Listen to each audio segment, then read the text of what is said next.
Gideon was another leader, and he started out, he received a call from God, and God told him right off the bat, remove the altars to Baal that your family has set up, dedicate yourself to me. Mm-hmm. And so his first test for Gideon was, who is he going to be faithful to? And so he chooses to follow God, which is, it can be hard to break away from your parents, to make a choice that is difficult for them and they don't approve of. So it's a hard start from the beginning. Gideon becomes a great leader. The major problem that he faces are 10,000 Midianites. 10,000 people is a lot of people. It is. So there are 10,000 Midianites that are going to be attacking the people. The people are thrown into chaos and confusion. But Gideon overhears a couple of soldiers who are having a dream. And he overhears their dream, and it's about like a raisin cake or sweet cake or something. Yeah. And one of the soldiers interprets that as, oh no, that means we're going to win. And Gideon worships, and he has this sense of what to do. And he tells all of his soldiers to get up in the middle of the night and put a light in a glass jar in their lanterns, and then to get their trumpets and to go all out and surround the Midianite army in the middle of the night. And he says, and then set your lanterns on fire, and then throw them down, blow your trumpets. And they do all of that. And how would you feel if you woke up to a bunch of crazy Israelites throwing down torches and blowing their trumpets? I think I would be scared. It's terrifying. So the army, even though it's 10,000 people, they're thrown into chaos by this rather crafty plan and show of force. I'm not. I'll be honest. I'm not entirely sure how the Gideon symbol makes a whole lot of sense, other than I think what they're going for is being a light in the darkness. Yeah. That for people who are traveling and on the road, that there's this Bible with this kind of lantern, look, but it is a light to folks in maybe dark times. That's my guess. Yeah. What do you think? I think we should go with that one. All right. I have a more sinister take on it. We'll move on then We'll to move Samson on. and Delilah. Talk about sinister. Yes. All right. See, Nicole doesn't get all of the women's stories. We get at least half one here with Delilah. Yeah. Samson is another unlikely leader. His mom was unable to have children. This kind of barren woman who's unable to have children. This is a theme that we'll see again and again and again in Scripture. And when she finally does have a child, she is so excited about this that she dedicates her son to the Lord as a Nazirite. A Nazirite is a technical term. You hear this in Judges. It is a person who they cannot shave their head or cut their hair. They can never touch strong drink.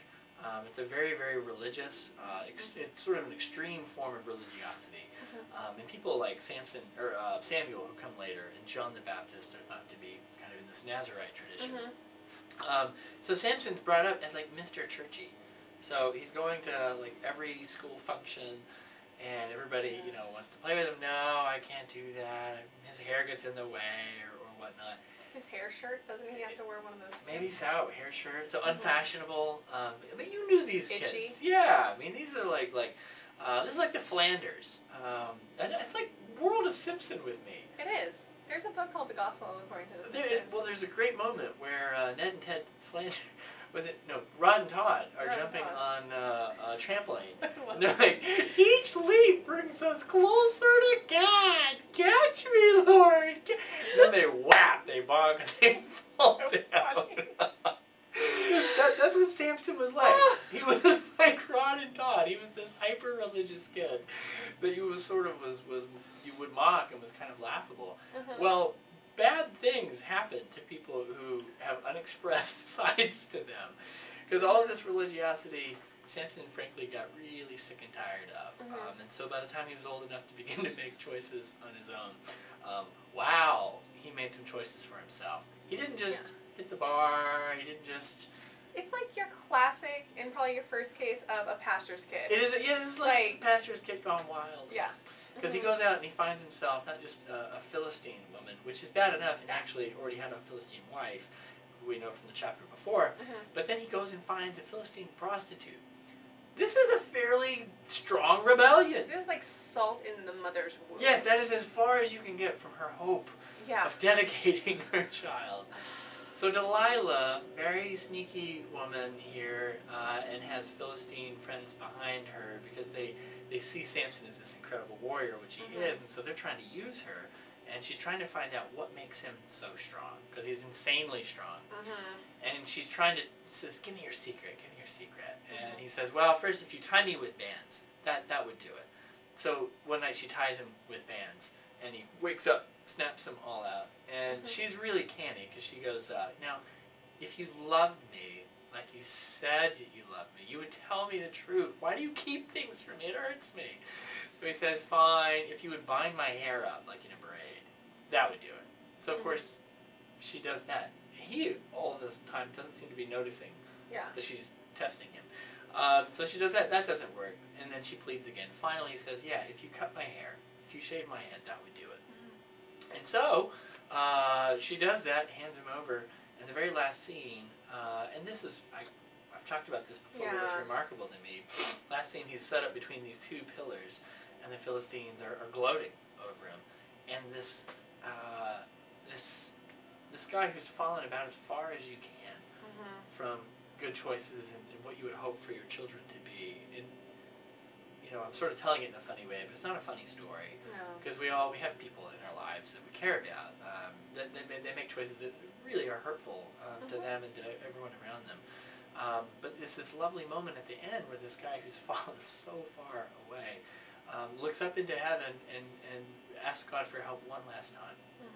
And the remarkable thing is this person who had destroyed, had broken his vow, the Nazarite vow, so thoroughly. And really turned his back. Turned his back on God as far as you possibly could. God listens and hears this cry and comes down and gives Samson strength. That last one time, and he pushes out the walls, the temple falls down. And he perishes in that, but you know he destroys these Philistines on his way out, which is what makes him happy. It's what he wants. It's like self-sacrifice redemption. Yeah.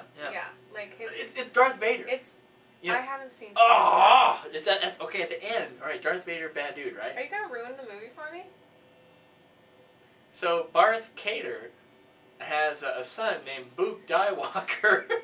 You can do it. You can do it. All right. Well, at the end, the Emperor, really bad dude, is killing Luke. He's got young Skywalker, and Skywalker is dying, and Darth Vader was watching all of this, and Darth Vader actually goes and picks up his master, the Emperor, and throws him down the shaft, saving his son, but also killing himself in the process. The very last scene is you take the mask off of Darth Vader, who's Luke's father, and they see one another for really the first time.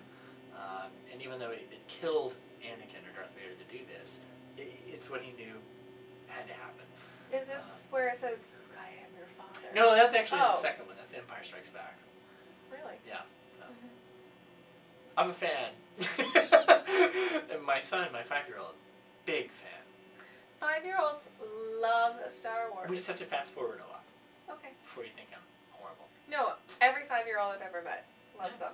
So that's Judges. Do you have anything to add in there? I mean, these are great stories. Samson and Delilah. They're great. They're kind of iconic stories in a lot of ways. Like they're part of that popular culture. It's like in the 60s, MGM made tons of movies about Old Testament. Elizabeth Taylor is in them all. Angela Lansbury is Delilah. No. Yes. Tale as old as time. She's not as old as time yet. Beauty. Well, she's quite the Philistine prostitute in the movie. But, yeah, so you might be familiar with those from watching them on AMC or when you were kids or whatever. But read the real story. Read the real stories. Yeah. They're not in Technicolor, but they're still really good.